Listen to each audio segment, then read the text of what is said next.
And still from the United States, officials in New York said state and military police have been sent to keep people from driving after heavy snow choked Buffalo area. The Erie County executive on Tuesday said that police are being positioned at entrances to the city and at major intersections to enforce a ban on driving.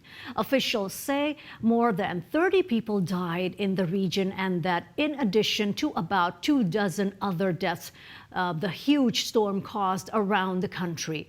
According to an emergency services commissioner in the Buffalo area, crews are keeping an eye on warmer weather forecasts for later in the week that could bring a threat of flooding as the snow melts.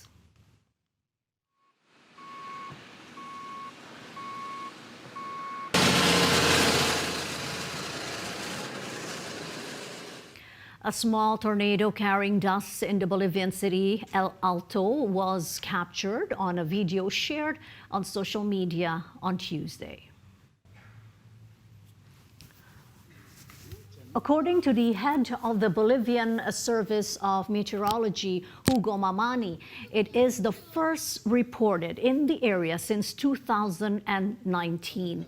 However, the Bolivian Service of Meteorology has not released an official note of the observation.